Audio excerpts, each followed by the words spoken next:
गावाकडच्या बातम्या वेगवान स्वरूपात पाहूया। सुरुवातीला एक महत्त्वाची बातमी। टाटा समूहाचे माजी प्रमुख सायरस मिस्त्री यांचा अपघाती मृत्यू झालेला आहे। या घडीची महत्त्वाची बातमी आहे। 2019 मध्ये टाटा समूहाचे प्रमुख म्हणून त्यांनी काम पाहायला सुरुवात केली। पालघरमध्ये त्यांचा अपघाती मृत्यू झाला आहे अशी माहिती मिळते आहे। पालघर पोलिसांनी ही माहिती दिलेली आहे। सायरस मिस्त्री यांचा अपघाती मृत्यू झालेला आहे। उद्योग जगताला हादरवून सोडेल अशी ही बातमी आहे। साधारण 3-3:30च्या दरम्यान हा अपघात झाला असं कळतंय। ही दृश्य आपल्यापर्यंत पोहोचली आहेत। या गाडीमधून 4 जण प्रवास करत होते। त्यातल्या सायरस मिस्त्री आणि अजून एकाचा मृत्यू झालाय असं समोर येत आहे।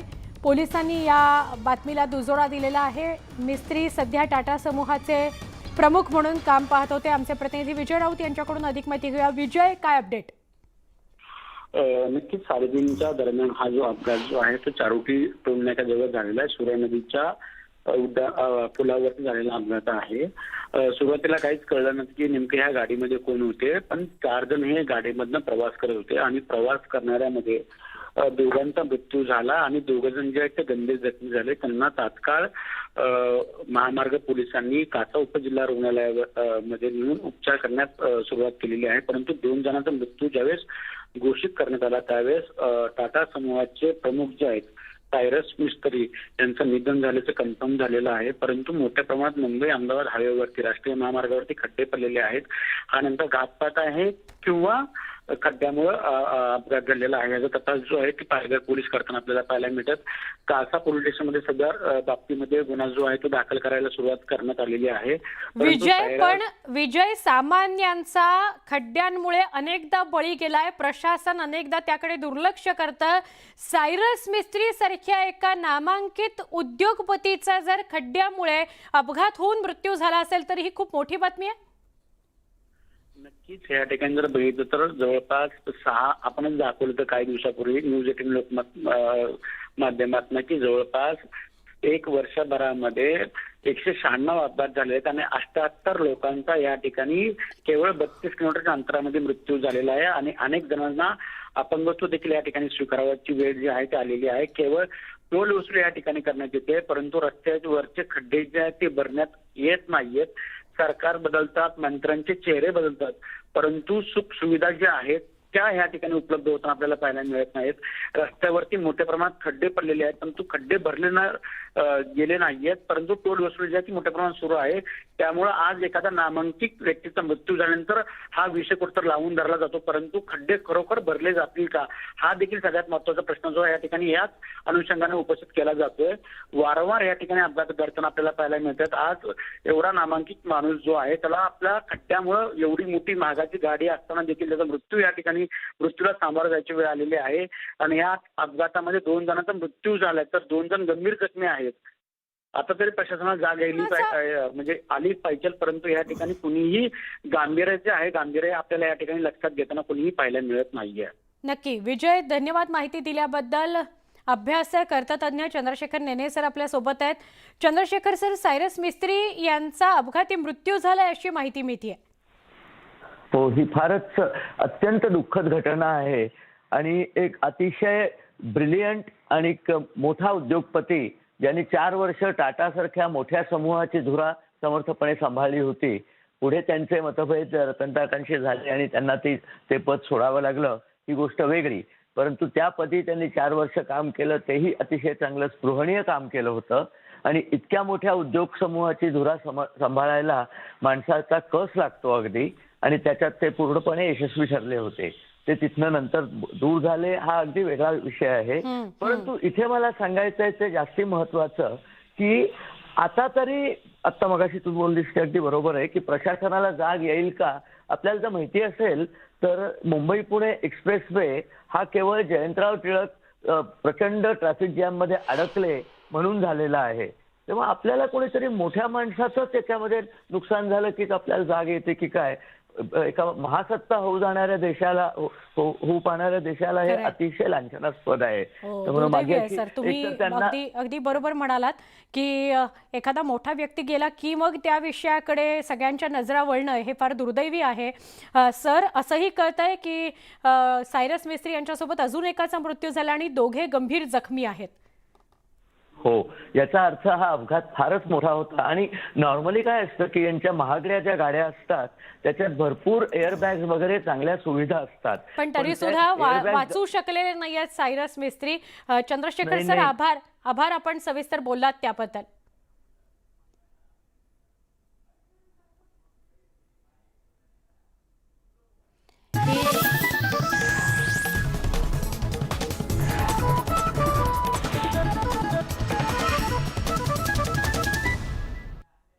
आता गावाकडच्या बातम्या वेगवान स्वरूपात. कोकणात गौरीची पारंपरिक पद्धतीने पूजा करण्यात आली. यानिमित्त गौराईला पंचपक्वान्नाचा तिखटाचा नैवेद्य दाखवण्यात आला. अनेक ठिकाणी मटण, वडे, चिंबोरी, मासे अशा मांसाहारी नैवेद्य सुद्धा दाखवण्याची प्रथा आहे. कोकणात मोठ्या उत्साहात गणेशोत्सव साजरा करण्यात येतोय. गौराईला शृंगार करून गौराईला सजवण्यात येतं. त्यानंतर पारंपरिक पद्धतीने तिची पूजा केली जाते. त्यासोबत गौराईला वडे, सागोतीचा नैवेद्य सुद्धा दाखवण्यात येतो.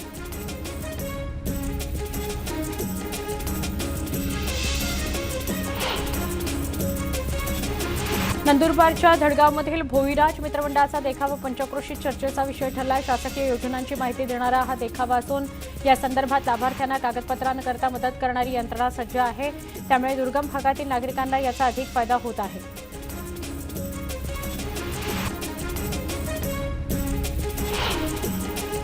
येवल्यात आराधी जोगती कुटुंबियांनी ज्येष्ठा गौरी महालक्ष्मीची पारंपरिक पद्धतीने प्रतिष्ठापना केली. गेल्या 5 वर्षांपासून या किन्नर कुटुंबाकडून महालक्ष्मीची स्थापना करण्यात येते.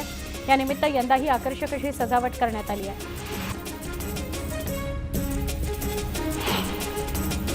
राज्यभरात गौराईच्या आगमनामुळे घरोघरी उत्साहाचं वातावरण आहे. भातुकली इथं नानासाहेब राऊत यांच्याकडे गेल्या 7 पिढ्यांपासून तब्बल 250 वर्षांपासून महालक्ष्मी गौरी आगमनाची परंपरा आहे. अकलूजमध्ये गौराईचं कारमधून आगमन झालं. लाडक्या गौराईचं जल्लोषात स्वागत करण्यात आलं. देशमुख परिवाराने आकर्षक सजावट केली असून सीट बेल्ट लावलेल्या गौराईद्वारे वाहतूक नियमांची जनजागृती करण्यात आली.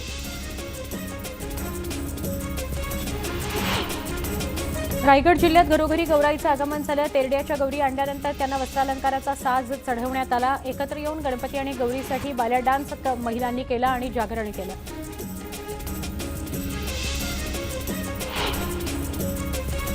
यवतमाळच्या न्यू बॉल गणेश मंडळानं देखाव्यातून सामाजिक संदेश दिला. आर्थिक विवंचनेतून जिल्ह्यात अनेक शेतकरी आत्महत्या करत आहेत. शेतकरी पुत्रांच्या या मंडळानं देखाव्यातून शेतकऱ्यांना आत्महत्या न करण्याचं आवाहन केलेलं आहे.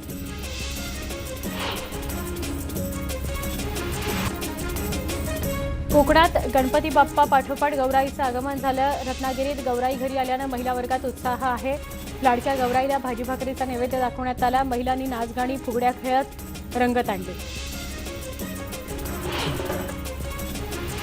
परभणी शहरातील बाबूराव कदम यांच्या महालक्ष्मी सगळीकडे कुतूहलाचा विषय ठरले आहे. कदम यांच्या घरात महालक्ष्मीसोबत नारायणाची जोडी उभारली जाते. या वेगळेपणामुळे आगळ्या महालक्ष्मी पाहण्याकरता त्यांच्या घरी गर्दी होत असते. रायगडमध्ये गणेशोत्सव धूमधडाक्यात साजरा केला जातो. या ठिकाणी बेगडंबरीच्या प्रतिकात्मक देखावा साकारण्यात आला. शंकर ससाणी यांनी हा देखावा साकारला. वाशिममध्ये पोलिसांकडून रूट मार्च काढण्यात आला. छत्रपती शिवाजी महाराज चौक मुख्य विसर्जन मार्गावरून रूट मार्च काढण्यात आला. यावेळी उत्सव शांततेत पार पडण्याचं आवाहन करण्यात आलं.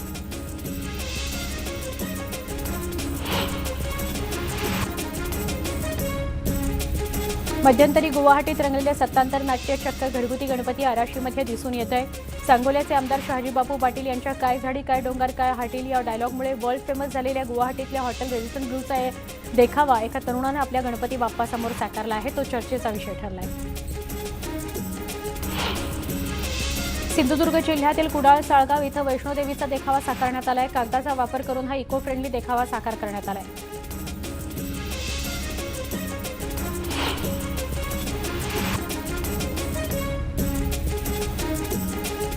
कोल्हापूरच्या मुरगुड इथे ओंकार पोद्दार यानं यावर्षी गडसंवर्धनाचा संदेश देणारा देखावा सादर केला. पन्हाळा आणि विशाळगडाच्या दुरवस्थेकडे या देखाव्याच्या माध्यमातून लक्ष वेधण्यात आले. याद्वारे मावळ्यांनी जीव ओवाळून टाकलेले हे गडकिल्ले जपावेत अशी आर्तहाक या ओंकारनं दिली आहे.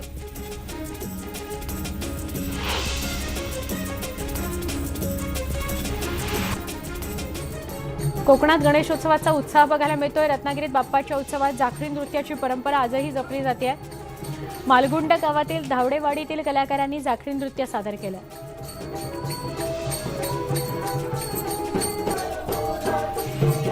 अवचित माझ्या स्वप्नी ये. पालघरमधील पश्चिम किनारपट्टीवरील गावांचा वाढवण या प्रस्तावित बंदराला विरोध आहे. अशात एळवण इथल्या ग्रामस्थांनी वाढवण बंदराविरोधात लढण्याची सामूहिक शपथ बाप्पासमोर घेतली, गौराई मातेसमोर घेतली. यात महिलांचा, विद्यार्थ्यांचा मोठा सहभाग दिसून आला.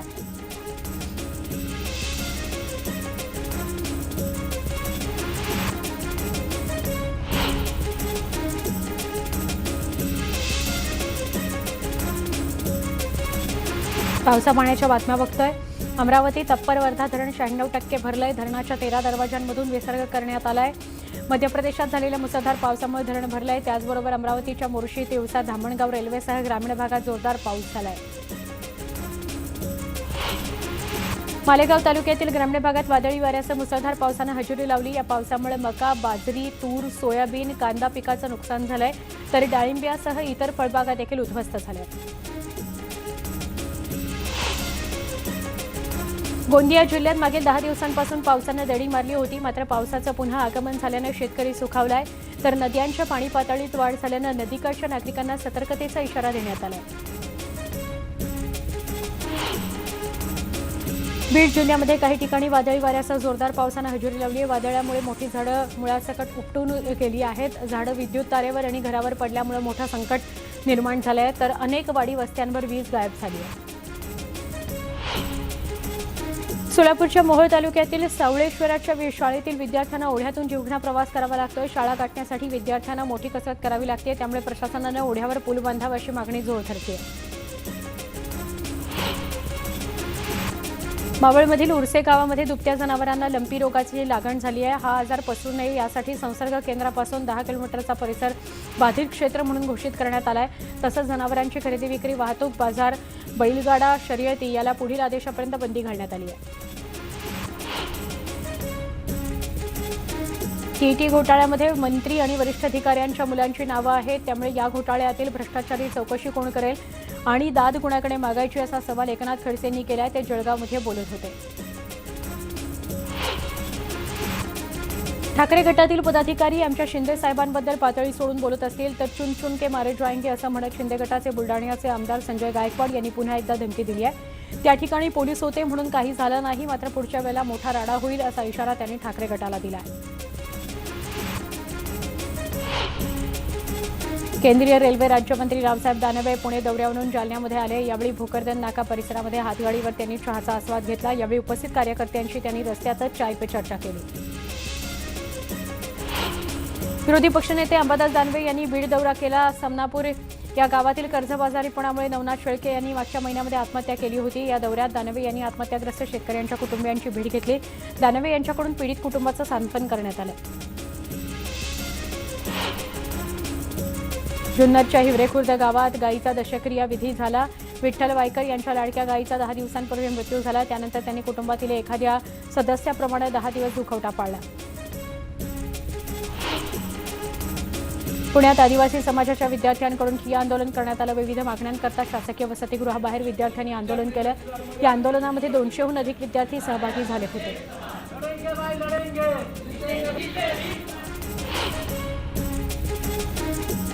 शहापूरमध्ये डॉक्टरांच्या निष्काळजीपणामुळे चिमुकलीचा मृत्यू झाल्याचा आरोप होतोय. टेंभा इथल्या वैतरणा पाडात 2 वर्षाच्या रियाला साप चावला. तिला टेंभातील प्राथमिक आरोग्य केंद्रात नेण्यात आलं, मात्र डॉक्टर नसल्याने तिला ग्रामीण रुग्णालयात पाठवलं. या प्रवासादरम्यान उपचार न मिळाल्यानं तिचा मृत्यू झाला. या प्रकरणी संतप्त पालकांकडून कारवाईची मागणी करण्यात येते आहे.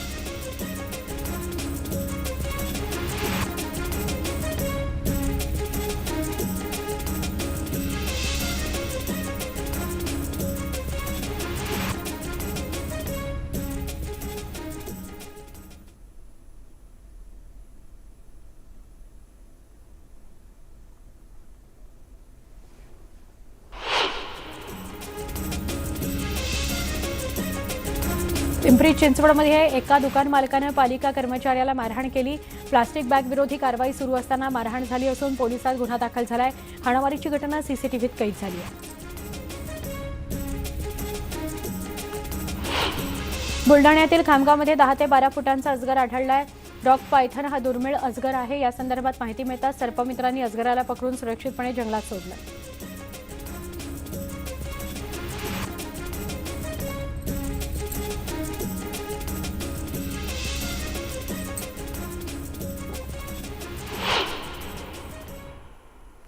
न्यूज 18 लोकमतने गणपती बाप्पाची प्राणप्रतिष्ठापना केली आहे आणि तिथं दर्शनाकरता भाजपचे नेते मंत्री मंगलप्रभात लोढा आलेले आहेत. मंगलप्रभात लोढा हे न्यूज 18 लोकमतच्या बाप्पाचं दर्शन घेण्याकरता आलेले आहेत.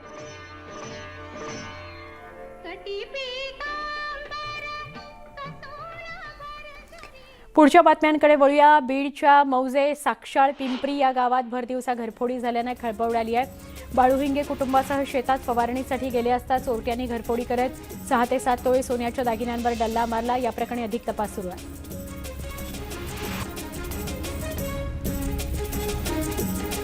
बोईसर तारापूर औद्योगिक क्षेत्रातील आरे ड्रग्स या कंपनीमध्ये वायू गळती झाल्याची माहिती समोर येते. यात एका कामगाराचा दुर्दैवी मृत्यू झालाय तर 2 कामगार जखमी झाले. त्या दुर्घटनेबाबत बोईसर पोलीस ठाण्यात एडीआर दाखल झाला असून पोलीस अधिक तपास करत आहेत.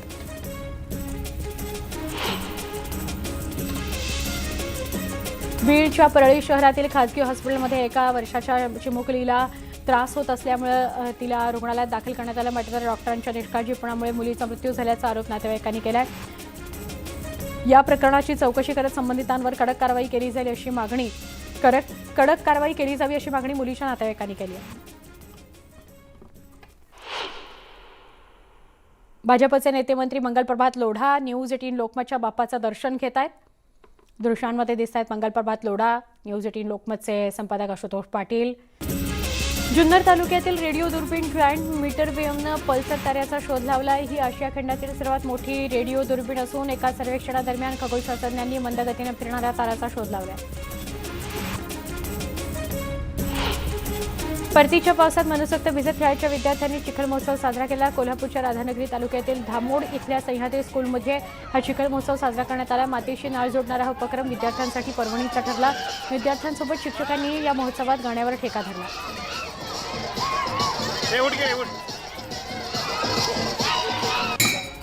यवतमाळ जिल्ह्यातील दाभा इथं उत्साह दिंडीची समाप्ती करण्यात आली. यावेळी हरिपाठ मंडळाने टाळ मृदुंगाच्या तालावर नृत्य केलं. हे दृश्य पाहण्याकरता गावकऱ्यांनी गर्दी केली होती.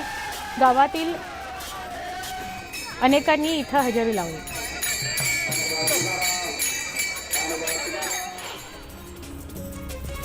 या वेगवान घडामोडींसह बुलेटिनमध्ये इथेच थांबतोय. ताज्या बातम्यांसह काही क्षणात पुन्हा भेटूया. माझा सहकारी मुलींसह पहा फक्त न्यूज 18 लोकमत.